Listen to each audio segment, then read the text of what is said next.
महाराष्ट्र पर्यटन विकास महामंडळानं कोट्यावधी रुपये खर्चून रामटेक इथं 2008 साली पर्यटन माहिती केंद्र तयार केलं। मात्र विभागाच्या दुर्लक्षामुळे आणि योग्य देखभाल न करण्यात आल्यानं आज या केंद्राची दुरावस्था झाली आहे। जर वापर करायचाच नव्हता तर कोट्यावधींचा खर्च कशासाठी केला असा संतप्त सवाल नागरिक विचारत आहे। तर शासनानं लक्ष देऊन पर्यटन माहिती केंद्र सुरू करावं अशी मागणी देखील नागरिकांनी केली आहे।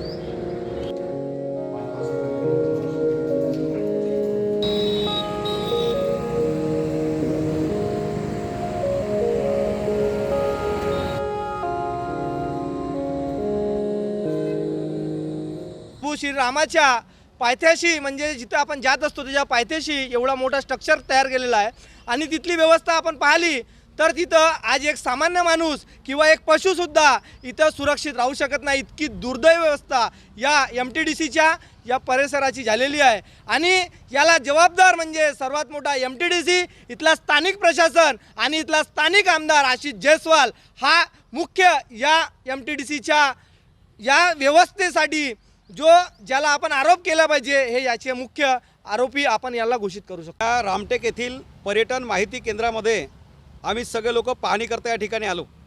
या ठिकाणी सुंदर असं स्ट्रक्चर या ठिकाणी बनवलेलं आहे, पण ते अतिशय दुर्व्यवस्थेमध्ये आहे। तुम्ही पाहान तर ही जे मागे जे बिल्डिंग दिसते आहे ही सर्क्युलर, या ठिकाणचे पूर्णचे पूर्ण कॉलमचे अगदी भेगा त्या ठिकाणी पडलेले आहेत।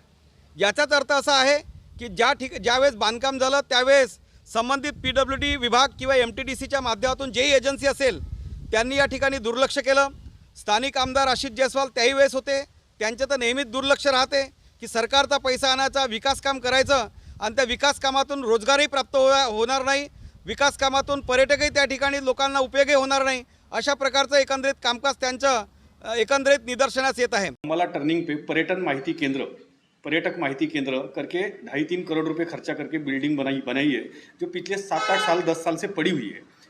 अब 1 दिन 2 दिन के कालिदास महोत्सव के लिए 2-2.5 करोड़ का ओपन एयर थिएटर बनाना, उसकी भी हालत ख़राब हो गई है और वो भी खस्ता हालत में पड़ा हुआ है। अपन यहाँ से राखी तालाब अगर जाते हैं तो वहाँ रेस्टोरेंट बनाया गया 1.5-2 करोड़ रुपए खर्चा करके, उसकी भी खस्ता हालत पड़ी हुई है। और इस तरीके के बहुत सी चीज़ें जिसके ऊपर करोड़ों रुपए खर्चा हुआ लेकिन वो पब्लिक के कोई काम नहीं आई। ये सब स्थानिक विधायक और स्थानिक प्रशासन की मनमर्जी से सब काम चल रहा है और गवर्नमेंट के पैसों को, जनता के पैसों को लूटने का धंधा है।